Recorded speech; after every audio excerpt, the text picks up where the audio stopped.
आइए अब कैब 1 के सामने के भाग को देखते हैं। सामने आपको सबसे ऊपर हॉर्न, उसके नीचे फ्लैशर, फिर हेडलाइट तथा अंत में दोनों तरफ क्लासिफिकेशन लाइट्स दिखाई पड़ रही है। अब कैब के नीचे के भाग में आपको जंपर कपलर, सीवीसी कपलर, दोनों साइड में buffers, break pipe, feed pipe, break cylinder equalising, MR equalising pipe तथा नीचे कैटल गार्ड दिखाई पड़ रहा है। अब कैब 1 से लोको राइट की तरफ ये चलते हैं। कैब 1 की तरफ मुंह करके यदि खड़े होते हैं तो दाहिने हाथ की तरफ का भाग लोको राइट कहलाता है। कैब 1 लोको राइट में बहुत से उपकरण लगे हैं। हम आपको अब उन उपकरणों को दिखाएंगे जो कैब 1 लोको राइट में बोगी में लगाए गए हैं। कैब 1 के नीचे ऊपर सैंड बॉक्स, उसके बाद brake pipe cutout cock, MR equalising pipe cutout cock दिखाई पड़ रहा है। Pointer brake pipe cutout cock को दिखा रहा है जो हरे कलर का। इसके उपरांत फीड पाइप कटआउट कॉक दिखाई पड़ रहा है जिसका रंग सफेद है।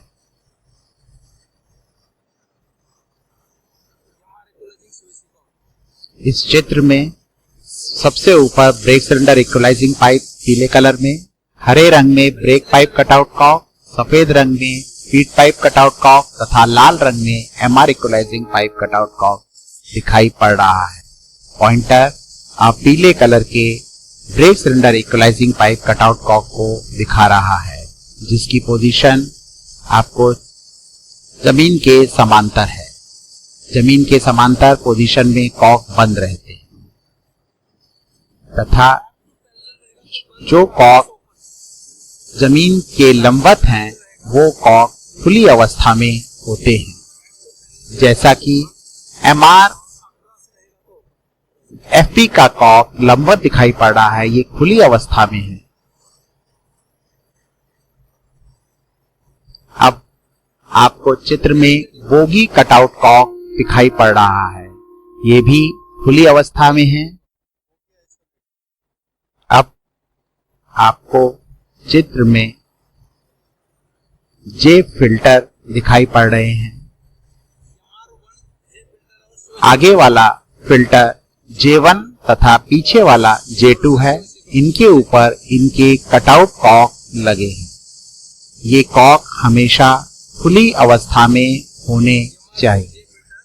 इन फिल्टर्स के नीचे ड्रेन करने के लिए कॉक भी दिए गए हैं।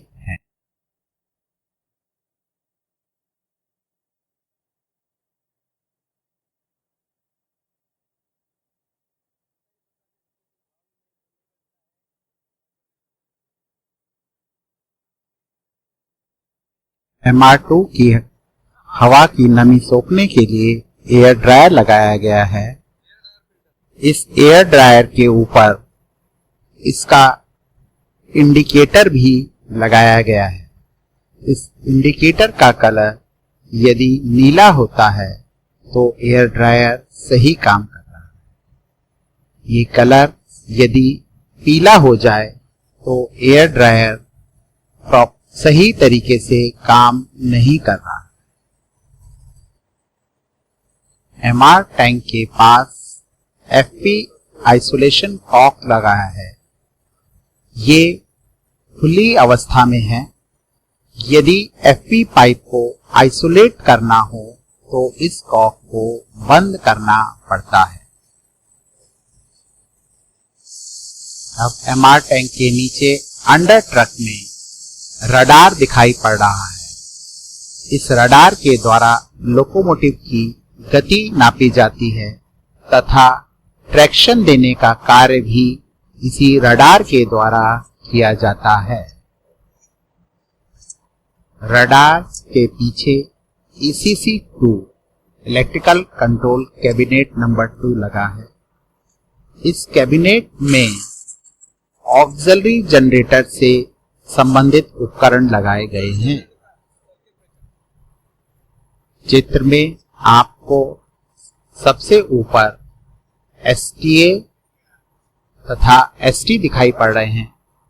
चित्र में नीचे एससीआर तथा ऑक्सिलरी जनरेटर का मेन सर्किट ब्रेकर दिखाई पड़ रहा है। इस एसटी का काम स्टार्टिंग मोटर को सप्लाई देने के लिए किया जाता है। एसटी के क्लोज होने के उपरांत हमारा दूसरा कॉन्टैक्टर जिसका नाम एसटीए है क्लोज होता है और स्टार्टिंग मोटर्स को ड्राइव मिलती है।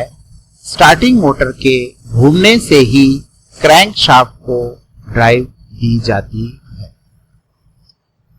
ईसीसी कंपार्टमेंट में अन्य उपकरण में एससीआर सिलिकॉन कंट्रोल रेक्टिफायर लगा है। इसका कार्य ऑक्सिलरी अल्टरनेटर की एसी आउटपुट को डीसी में परिवर्तित करके बैटरी को चार्ज करने के लिए किया जाता है तथा इसी ईसीसी 2 में ऑक्सिलरी जनरेटर का मेन सर्किट ब्रेकर लगा है। ये सर्किट ब्रेकर यदि ट्रिप हो जाए तो हमें कंपेनियन अल्टरनेटर की आउटपुट नहीं मिलती। ये हमेशा ऑन होना चाहिए। चित्र में MR2 दिखाई पड़ रहा है। MR2 के पास ही इसका ऑटो ब्लोडाउन वॉल्व लगा है जो कटिंग कटआउट के समय मॉइस्चर ड्रेन करने के काम आता है। इसी के आगे MR1 टैंक और उसका ब्लोडाउन वॉल्व लगा हुआ। इन MR की सेफ्टी के लिए एक MR सेफ्टी वॉल्व लगाया गया है जो MR प्रेशर अधिक होने पर ब्लो होकर MR टैंक की सुरक्षा करता है।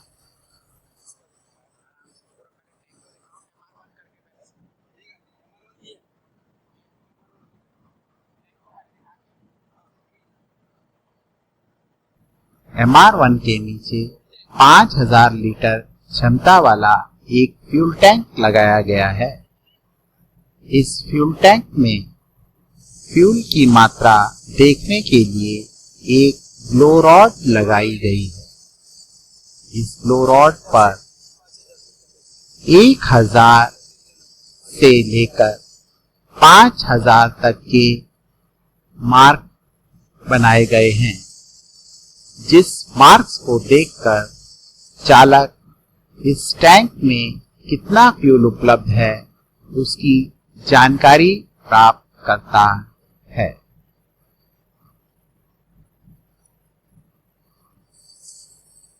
यदि ये ग्लो रॉड में से लीकेज की संभावना हो या लीकेज दिखाई पड़े तो इस ग्लो रॉड को आइसोलेट करने के लिए ग्लो रॉड आइसोलेशन कॉक लगाया गया है।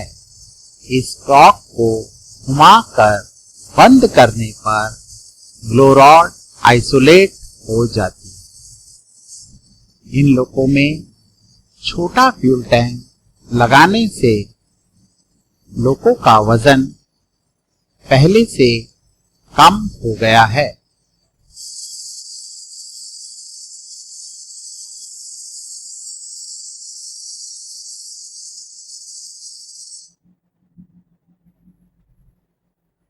लोकोराइट फ्यूल टैंक के ऊपर EFCO2 दिखाई पड़ रहा है। Emergency fuel cut off switch 2। आजकल ये स्विच डमी किया गया है। पहले इस स्विच के द्वारा नीचे से भी लोग इंजन को बंद किया जा सकता था। इसी स्विच के आगे 6 kg फीड वॉल्व तथा उसका कटआउट कॉक दिखाई पड़ रहा है। ये फीड पाइप प्रेशर 6 kg बनाने के काम में आता है।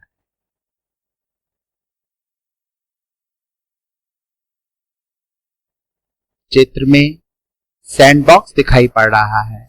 इन सैंडबॉक्स में रेत भरी जाती है जो व्हील स्लिप को कम करने के काम में आती है। इस रेत को भरने के लिए एक फिलिंग कैप ऊपर लगाई गई। इस सैंडबॉक्स के नीचे सैंडर असेंबली लगी है जो फ्लेक्सिबल पाइप के द्वारा चक्के पर रेत गिराने के काम में आती है। सैंडर असेंबली के लिए सैंड सूखी होनी चाहिए, अन्यथा नोजल चोकअप होने से सैंड गिरती नहीं है। अब आपको पॉइंटर वर्टिकल शॉक एब्जॉर्बर दिखा रहा है। इन शॉक एब्जॉर्बर के द्वारा लोको को वर्टिकल जर्क से बचाया जाता है जो प्रत्येक एक्सल पर लगाए गए हैं। लोकोमोटिव को सिक्योर करने के लिए लोको में हैंड ब्रेक लगाए गए हैं जो एसेसरीज कंपार्टमेंट में के बाहर लोको राइट साइड में लगा है। इस हैंड ब्रेक का लीवर आपको चित्र में ऊपर दिखाई पड़ रहा है। इसी हैंडल के द्वारा हैंड ब्रेक कसे जाते हैं। इस हैंड ब्रेक को कसने के लिए नीचे हैंड ब्रेक चेन लगाई गई है, जैसा कि आपको चित्र में हैंड ब्रेक चेन दिखाई पड़ रही है।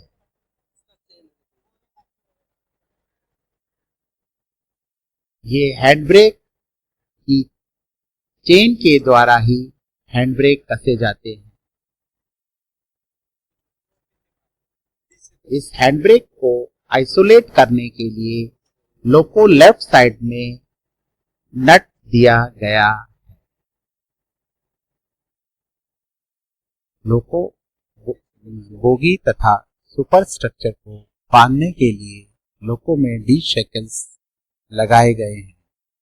इनके द्वारा बोगी और सुपर स्ट्रक्चर एक साथ रहता है। लोको के दूसरे किनारे पर कैप 2 के नीचे लोको राइट साइड में भी ब्रेक सिलेंडर इक्वलाइजिंग पाइप का कटआउट कॉक लगाया गया है।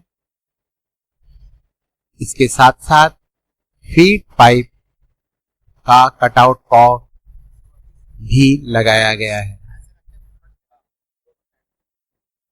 इसी कॉक के ऊपर ब्रेक सिलेंडर इक्वलाइजिंग पाइप का कटआउट कॉक भी दिया गया है। कैप नंबर 2 लोको राइट में बीपी पाइप का कटआउट कॉक नहीं है। ये कॉक लोको लेफ्ट साइड में दिया गया है।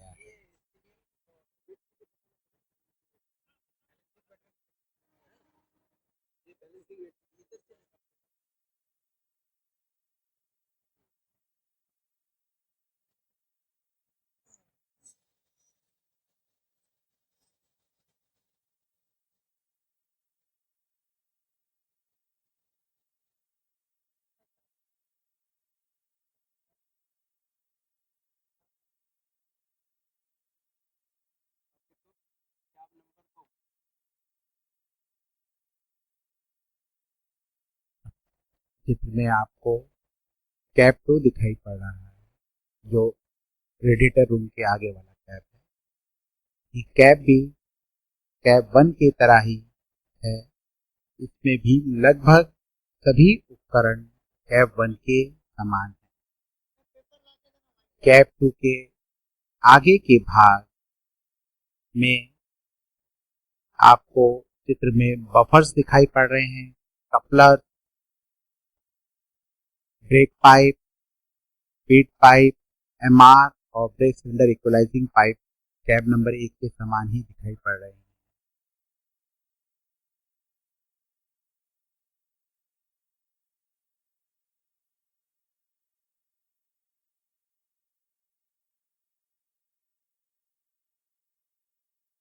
अब कैप 2 के ऊपरी भाग में आपको क्लासिफिकेशन लाइट दिखाई पड़ रही हैं। क्लासिफिकेशन लाइट के ऊपर हेडलाइट तथा हेडलाइट के ऊपर फ्लैशर और सबसे ऊपर दोनों हॉर्न दिखाई पड़ रहे हैं। कैब 2 के बाएं भाग में अंडर ट्रक में आपको ब्रेक सिलेंडर इक्वलाइजिंग और एमआर इक्वलाइजिंग पाइप के कटआउट कॉक दिखाई पड़ रहे हैं। साथ साथ हरे रंग का बीपी कटआउट कॉक भी है।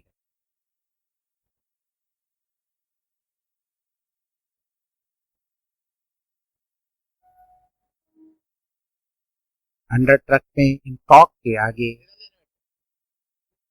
वर्टिकल वाइब्रेशन डैम्पर के आगे आपको हैंड ब्रेक रिलीजर का नट दिखाई पड़ेगा। इस नट के द्वारा हम हैंड ब्रेक को रिलीज कर सकते हैं, जैसा कि अब चित्र में दिखाई पड़ रहा है। हैंड ब्रेक रिलीजर, इसके लिए इस क्लैंप को हटाकर इस नट को घुमाकर हैंड ब्रेक को अनकपल किया जाता है। यदि किसी कारणवश हैंड ब्रेक रिलीज ना हो तो इस नट के द्वारा हैंड ब्रेक को रिलीज कर सकते हैं।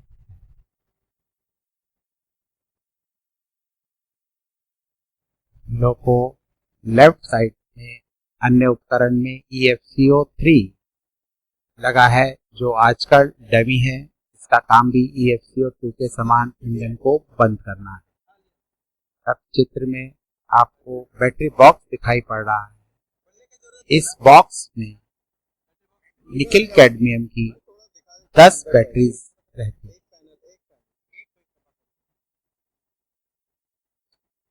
जिन लोगों में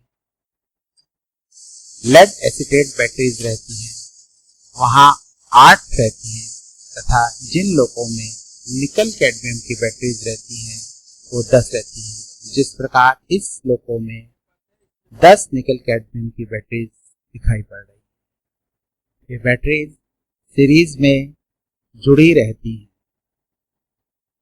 इनका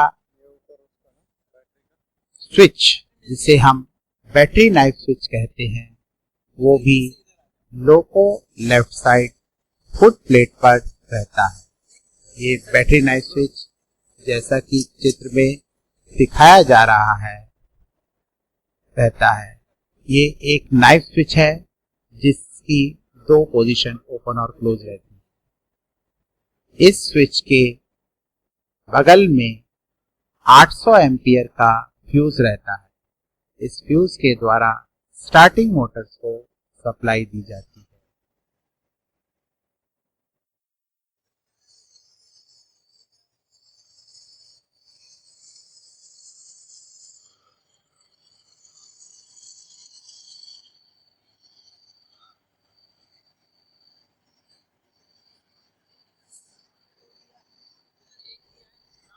कैब 1 लोको लेफ्ट में भी ब्रेक सिलेंडर इक्वलाइजिंग और एमआर इक्वलाइजिंग पाइप के कटआउट कॉक लगे। ब्रेक सिलेंडर इक्वलाइजिंग पाइप का कटआउट कॉक नीला तथा एमआर इक्वलाइजिंग पाइप का कटआउट कॉक लाल दिखाई पड़ रहा है।